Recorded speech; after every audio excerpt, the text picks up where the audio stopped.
Hello दोस्तों, नमस्कार। स्वागत है आपका अपने यूट्यूब चैनल प्रैक्टिस पेपर पर। तो चलिए दोस्तों, शुरू करते हैं आज की प्रैक्टिस और चलते हैं अपने पहले प्रश्न पर। तो हमारा पहला प्रश्न है, मीथेन को जलाने से क्या प्राप्त होता है। तो मीथेन को जलाने से CO2 और पानी मिलता है। मीथेन को जलाने से कार्बन डाइऑक्साइड और पानी प्राप्त होता है। आइए चलते हैं दूसरे सवाल पर। हमारा दूसरा सवाल है, केंद्रीय सतर्कता आयोग का गठन कब किया गया था। यानी कि केंद्रीय सतर्कता आयोग का गठन कब हुआ था। तो वर्ष 1964 में केंद्रीय सतर्कता आयोग का गठन किया गया था। आइए चलते हैं अगले सवाल पर। क्वेश्चन नंबर 3 है, टिहरी बांध परियोजना किस देश के सहयोग से स्थापित की गई थी। टिहरी बांध जो भागीरथी नदी पर बनाया गया है, उस परियोजना किस जो है कि वो किसके सहयोग से स्थापित की गई है टिहरी बांध परियोजना। तो सोवियत रूस के सहयोग से स्थापित की गई थी टिहरी बांध परियोजना। आइए चलते हैं अगले सवाल पर। सवाल नंबर 4 है कि सदिश राशियां हैं। तो दोस्तों ये सभी सदिश राशियां हैं, संवेग, आवेग, त्वरण, बल, वेग, भार, विस्थापन और बल आघूर्ण। ये सभी सदिश राशियां हैं, संवेग, आवेग, त्वरण, बल, वेग, भार, विस्थापन और बल आघूर्ण सभी सदिश राशियां हैं। आइए चलते हैं अगले सवाल पर। क्वेश्चन नंबर 5 है, राष्ट्रीय प्रसार सेवा का गठन कब किया गया। राष्ट्रीय प्रसार सेवा का गठन कब किया गया। तो 2 अक्टूबर 1952 को राष्ट्रीय प्रसार सेवा का गठन किया गया था। 2 अक्टूबर 1952 को राष्ट्रीय प्रसार सेवा का गठन किया गया था। आइए चलते हैं अगले सवाल पर। क्वेश्चन नंबर 6 है, नींद के अध्ययन को क्या कहा जाता है। यानी कि नींद का अध्ययन क्या कहलाता है। तो नींद के अध्ययन को हिप्नोलॉजी कहा जाता है।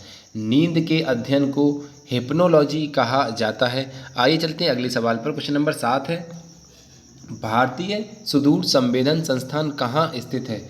भारतीय सुदूर संवेदन संस्थान कहाँ स्थित है। तो उत्तराखंड की राजधानी में भारतीय सुदूर संवेदन संस्थान स्थित है। भारतीय सुदूर संवेदन संस्थान देहरादून में स्थित है। आइए चलते हैं अगले सवाल पर। सवाल नंबर 8 है कि उत्तर प्रदेश में विज्ञान और प्रौद्योगिकी परिषद का गठन कब किया गया था। तो उत्तर प्रदेश में विज्ञान और प्रौद्योगिकी परिषद का गठन वर्ष 1975 में किया गया था। उत्तर प्रदेश में विज्ञान और प्रौद्योगिकी परिषद का गठन वर्ष 1975 में किया गया था, यानी कि 1975 में किया गया था। आइए चलते हैं अगले सवाल पर। हमारा क्वेश्चन नंबर 9 है, महोत्सव महोत्सव भारत के किस राज्य में मनाया जाता है। महोत्सव महोत्सव भारत के किस राज्य में मनाया जाता है। तो ये नागालैंड में, भारत के उत्तर पूर्वी राज्य नागालैंड में महोत्सव महोत्सव का आयोजन किया जाता है। आइए चलते हैं अगले सवाल पर। क्वेश्चन नंबर 10 है, भारत के कितने राज्यों की सीमाएं म्यांमार से लगती हैं। तो भारत के 4 राज्यों की सीमाएं म्यांमार से लगती हैं, जिसमें अरुणाचल प्रदेश है, मणिपुर है, नागालैंड है और मिजोरम है। भारत के 4 राज्यों की सीमाएं म्यांमार से लगती हैं, अरुणाचल प्रदेश की, मणिपुर की, नागालैंड की और मिजोरम की। आइए चलते हैं अगले सवाल पर। हमारा अगला सवाल है क्वेश्चन नंबर 11, पहली बार वैज्ञानिक स्तर पर राष्ट्रीय आय का गणना किसने की थी। यानी कि पहली बार वैज्ञानिक स्तर पर राष्ट्रीय आय की गणना किसके द्वारा की गई थी। तो ये थे BKRB राय। BKRB राय ने पहली बार वैज्ञानिक स्तर पर राष्ट्रीय आय का आकलन किया था। BKRB राय ने पहली बार वैज्ञानिक स्तर पर राष्ट्रीय आय का आकलन किया था। आइए चलते हैं अगले सवाल पर। क्वेश्चन नंबर 12 है, राजा राम मोहन राय द्वारा आत्मीय सभा की स्थापना कब की गई। तो राजा राम मोहन राय द्वारा आत्मीय सभा की स्थापना की गई थी। तो ये की गई थी सन 1815 में। 1815 में राजा राम मोहन राय ने आत्मीय सभा की स्थापना की थी। 1850 में राजा राम मोहन राय ने आत्मीय सभा की स्थापना की थी। आइए चलते हैं अगले सवाल पर। क्वेश्चन नंबर 13 है, पंचायतों में आरक्षण का प्रावधान संविधान के किस अनुच्छेद में वर्णित है। तो पंचायतों में जो आरक्षण का प्रावधान है वो संविधान के अनुच्छेद 243 में वर्णित है। पंचायतों में आरक्षण का प्रावधान संविधान के अनुच्छेद 243 डी में वर्णित है। आइए चलते हैं अगले सवाल पर। हमारा क्वेश्चन नंबर 14 है कि कौन सी पंचवर्षीय योजना 2 वर्ष विलंब से आरंभ हुई थी। तो कौन सी पंचवर्षीय योजना ऐसी थी जो 2 वर्ष विलंब से आरंभ हुई थी? तो ये 8वीं पंचवर्षीय योजना थी, जिसका समय था 1992 से 1997। 8वीं पंचवर्षीय योजना 2 वर्ष विलंब से आरंभ हुई थी। आइए चलते हैं अगले सवाल पर। क्वेश्चन नंबर 15 है कि विश्व दूरसंचार दिवस कब मनाया जाता है? तो विश्व दूरसंचार दिवस 7 मई को मनाया जाता है।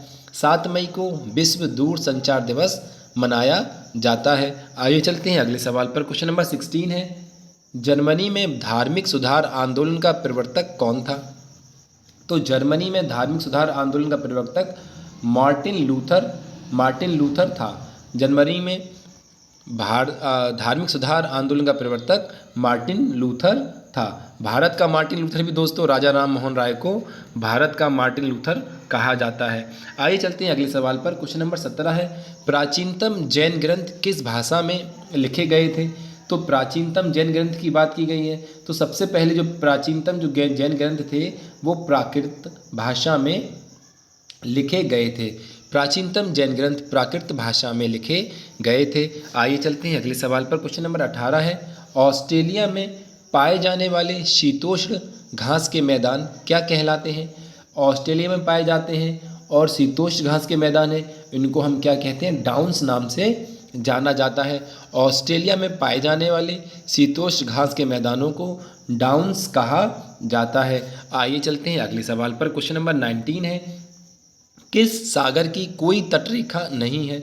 ऐसा कौन सा सागर है जिसकी कोई भी तटरेखा नहीं है? तो सारगैसो सागर की दोस्तों कोई भी तटरेखा नहीं है। सारगैसो सागर की कोई भी तटरेखा नहीं है। आइए चलते हैं अगले सवाल पर। क्वेश्चन नंबर 20 है, कर्नाटक का पठार किस मिट्टी से निर्मित है? तो कर्नाटक का पठार पूछा गया है, किस मिट्टी से बना हुआ है? तो कर्नाटक का पठार लाल मिट्टी से बना हुआ है। लाल मिट्टी से निर्मित है कर्नाटक का पठार। आइए चलते हैं अगले सवाल पर। हमारा सवाल नंबर 21 है कि रैयतवाड़ी व्यवस्था की शुरुआत किसने की थी? तो सर थॉमस मुनरो ने रैयतवाड़ी व्यवस्था की शुरुआत की थी। सर थॉमस मुनरो ने रैयतवाड़ी व्यवस्था की शुरुआत की थी। आइए चलते हैं अगले सवाल पर। हमारा क्वेश्चन नंबर 22 है, बेंजी तेल शोधन कारखाना, कौन सा? बेंजी तेल शोधन कारखाना किस देश में स्थित है? तो ये इराक में स्थित है। इराक की राजधानी बगदाद है। तो इराक की जो राजधानी है वो बगदाद है और बेंजी तेल शोधन कारखाना कहाँ पे? इराक में स्थित है। आइए चलते हैं अगले सवाल पर। सवाल नंबर 23 है, मानव शरीर का हेनली लूप किसे कहा जाता है? तो मानव शरीर का हेनली लूप किडनी को मानव शरीर का हेनली लूप कहा जाता है। किडनी को मानव शरीर का हेनली लूप कहा जाता है। आइए चलते हैं क्वेश्चन नंबर 24 पर। हमारा क्वेश्चन नंबर 24 है कि किस गुप्त शासक को बीड़ा बजाते हुए सिक्कों पर दिखाया गया है? ऐसा कौन सा गुप्त शासक है जिसको बीड़ा बजाते हुए सिक्कों पर दर्शाया गया है? तो समुद्रगुप्त को, जिसे भारत का नेपोलियन भी कहा जाता है। समुद्रगुप्त को बीड़ा बजाते हुए सिक्कों पर दिखाया गया है। इसे समुद्रगुप्त को ही भारत का नेपोलियन भी कहा जाता है। आइए चलते हैं अगले सवाल पर। हमारा सवाल नंबर 25 है कि गुप्त काल में नगर श्रेष्ठी किसे कहा जाता था? गुप्त काल की बात की गई है और गुप्त काल में नगर श्रेष्ठी किसे कहा जाता था? तो पूंजीपति वर्ग को, जो पूंजीपति वर्ग था उसे नगर श्रेष्ठी संज्ञा दी गई थी। गुप्त काल में नगर श्रेष्ठी की संज्ञा किसे दी गई थी? पूंजीपति वर्ग को। आइए चलते हैं अगले सवाल पर। क्वेश्चन नंबर 26 है, सोलर कुकर में किस प्रकार के दर्पण का प्रयोग किया जाता है? तो सोलर कुकर में किस प्रकार के दर्पण का प्रयोग किया जाता है? अवतल दर्पण का। सोलर कुकर में अवतल दर्पण का प्रयोग किया जाता है।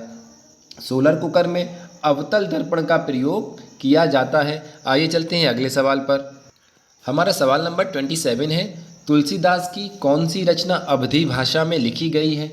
तुलसीदास की रचना पूछी गई है। ऐसी कौन सी रचना है तुलसीदास की जिसे अवधी भाषा में लिखा गया है? तो पार्वती मंगल। पार्वती मंगल को अवधी भाषा में तुलसीदास जी ने लिखा हुआ है। आइए चलते हैं अगले सवाल पर।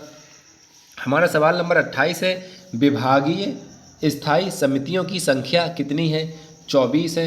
विभागीय स्थायी समितियों की संख्या 24 है। विभागीय स्थायी समितियों की संख्या कितनी है? 24 है, 24 है। आइए चलते हैं अगले सवाल पर। सवाल नंबर 29 है, संविधान के किस अनुच्छेद में धन विधेयक की परिभाषा दी गई है? संविधान के किस अनुच्छेद में धन विधेयक की परिभाषा दी गई है? तो अनुच्छेद 110 में। अनुच्छेद 110 में धन विधेयक की परिभाषा दी गई है। आइए चलते हैं अगले सवाल पर। सवाल नंबर 30 है, देवरॉय समिति का संबंध किस क्षेत्र से है? देवरॉय समिति का संबंध पूछा गया है, किस क्षेत्र से है? तो रेलवे के निजीकरण से संबंधित है देवरॉय समिति। देवरॉय समिति रेलवे के निजीकरण से संबंधित है देवरॉय समिति। आइए चलते हैं अगले क्वेश्चन पर। क्वेश्चन नंबर 31 है, लठमार दीवारी उत्तर प्रदेश के किस क्षेत्र में मनाई जाती है? लठमार और दीवारी की बात की गई है तो उत्तर प्रदेश के बुंदेलखंड क्षेत्र में मनाई जाती है। लठमार दीवारी उत्तर प्रदेश के बुंदेलखंड में मनाई जाती है। ऐसे ही उत्तर प्रदेश के बरसाना मथुरा जिले में लठमार होली का आयोजन किया जाता है। आइए चलते हैं अगले सवाल पर। सवाल नंबर 32 है, अल गज़ल नामक रेगिस्तान किस देश में स्थित है? अल गज़ल नामक रेगिस्तान पूछा गया है ये किस देश में स्थित है? तो ये सूडान में स्थित है। अल गज़ल नामक रेगिस्तान सूडान में स्थित है। आइए चलते हैं अगले सवाल पर। तो सवाल नंबर 33 है, संवैधानिक दर्जा प्राप्त करने के पश्चात पंचायती राज व्यवस्था को लागू करने वाला पहला राज्य कौन सा था? हमें पता है कि सबसे पहले पंचायती राज व्यवस्था राजस्थान के नागौर जिले से आरंभ की गई थी, लेकिन इसमें पूछा गया है संवैधानिक दर्जा प्राप्त करने के पश्चात। संवैधानिक दर्जा प्राप्त करने के पश्चात जो है पंचायती राज को मध्य प्रदेश में सर्वप्रथम लागू किया गया था। संवैधानिक दर्जा प्राप्त करने के पश्चात पंचायती राज व्यवस्था को मध्य प्रदेश में लागू किया गया था। आइए चलते हैं अगले सवाल पर। सवाल नंबर 34 है, एक निबल किसके बराबर होता है? एक निबल पूछा गया है। कंप्यूटर में एक निबल किसके बराबर होता है? तो 4 बिट के। एक निबल 4 बिट के बराबर होता है और बिट कंप्यूटर की सबसे छोटी इकाई भी होती है। एक निबल 4 बिट के बराबर होता है और बिट जो है कंप्यूटर की सबसे छोटी इकाई भी होती है। आइए चलते हैं अगले सवाल पर। क्वेश्चन नंबर 35 है, विश्व को कुल कितने टाइम जोनों में बांटा गया है? पूरे विश्व को कितने टाइम जोन में बांटा गया है? 24 टाइम जोन्स में। पूरे विश्व को 24 टाइम जोन में बांटा गया है। आइए चलते हैं अगले सवाल पर। सवाल नंबर 36 है, पृष्ठ तनाव होने का कारण क्या है? पृष्ठ तनाव किस कारण होता है? तो अणुओं के बीच जब सहसंजक बल लगता है तब क्या होता है? पृष्ठ तनाव होता है। अणुओं के बीच सहसंजक बल लगने के कारण पृष्ठ तनाव उत्पन्न होता है। आइए चलते हैं अगले सवाल पर। सवाल नंबर 37 है कि अशोक का कौन सा अभिलेख ग्रीक और आर्मेइक दोनों भाषाओं में लिखा गया है? अशोक का ऐसा कौन सा अभिलेख है जो ग्रीक भाषा में भी है और आर्मेइक भाषा में भी है? तो ये शार ए कुना अभिलेख। अशोक का सार ए कुना अभिलेख ग्रीक और आर्मेइक दोनों भाषाओं में लिखा गया है। आइए चलते हैं अगले सवाल पर। सवाल नंबर 38 है, भारत में डाक टिकट की शुरुआत किस गवर्नर जनरल के शासनकाल में हुई थी? तो भारत में डाक टिकट की शुरुआत लॉर्ड डलहौजी के शासनकाल में हुई थी। लॉर्ड डलहौजी के शासनकाल में भारत में डाक टिकट की शुरुआत की गई थी। भारत में रेलवे की शुरुआत भी लॉर्ड डलहौजी के शासनकाल में ही हुई थी। आइए चलते हैं अगले सवाल पर। तो हमारा सवाल नंबर 39 है, 39वां नंबर है, कनाडा की राजधानी का नाम क्या है? तो कनाडा की राजधानी है ओटावा। ओटावा कनाडा की राजधानी है। आइए चलते हैं अगले सवाल पर। सवाल नंबर 40 है, राष्ट्रीय ताप विद्युत निगम यानी कि NTPC national thermal power corporation की स्थापना कब की गई थी? यानी कि राष्ट्रीय ताप विद्युत निगम एनटीपीसी की स्थापना कब की गई थी? तो वर्ष 1975 में, वर्ष 1975 में राष्ट्रीय ताप विद्युत निगम यानी कि एनटीपीसी की स्थापना की गई थी। एनटीपीसी की स्थापना 1975 में यानी कि 1975 में की गई थी। आइए चलते हैं अगले सवाल पर। सवाल नंबर 41 है, उत्तर प्रदेश कृषि अनुसंधान परिषद कहाँ स्थित है? उत्तर प्रदेश का पूछा गया है। कृषि अनुसंधान परिषद कहाँ पे स्थित है? लखनऊ में। उत्तर प्रदेश की राजधानी लखनऊ में उत्तर प्रदेश कृषि अनुसंधान परिषद स्थित है। आइए चलते हैं अगले सवाल पर। सवाल नंबर 42 पूछा गया है 42। उत्तर प्रदेश राज्य चर्म विकास एवं विपणन निगम लिमिटेड केंद्र कहाँ स्थित है?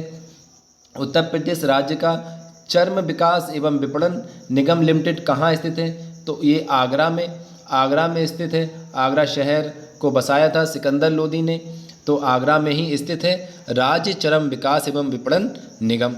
आइए चलते हैं अगले सवाल पर। सवाल नंबर 43 है। उत्तर प्रदेश में एपरल पार्क कहाँ स्थित है? तो कानपुर में जो है एपरल पार्क स्थापित है। उत्तर प्रदेश के कानपुर में एपरल पार्क स्थापित है। आइए चलते हैं सवाल नंबर 44 पर।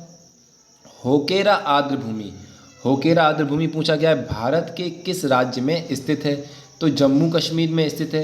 होकेरा आर्द्र भूमि भारत के जम्मू कश्मीर केंद्र शासित प्रदेश में स्थित है। आइए चलते हैं अगले सवाल पर। तो हमारा सवाल नंबर 45 है कि बांडीवास का युद्ध कब हुआ था? तो 1760 में, 1760 में बांडीवास का युद्ध हुआ था। अंग्रेज और फ्रांसीसियों के बीच बांडीवास का युद्ध 1760 में हुआ था। आइए चलते हैं अगले सवाल पर। हमारा सवाल नंबर 46 है। आय की विषमता कौन से वक्र से मापी जाती है? आय की विषमता को कौन से वक्र से मापा जाता है? लॉरेंज वक्र से आय की विषमता को मापा जाता है। आइए चलते हैं अगले सवाल पर। सवाल नंबर 47 है कि नेशनल काउंसिल ऑफ एजुकेशन की स्थापना कब और किसने की थी?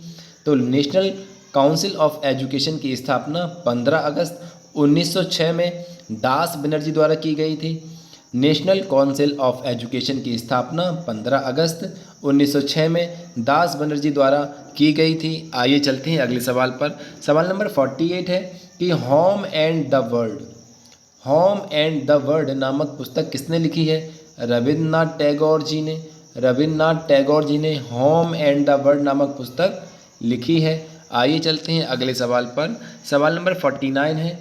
कस्तूरबा गांधी बालिका विद्यालय योजना किस वर्ष शुरू की गई थी? कस्तूरबा गांधी बालिका विद्यालय योजना वर्ष 2004 में शुरू की गई थी। कस्तूरबा गांधी बालिका विद्यालय योजना का आरंभ कब किया गया था? 2004 में। आइए चलते हैं क्वेश्चन नंबर 50 पर। हमारा आखिरी क्वेश्चन है क्वेश्चन नंबर 50।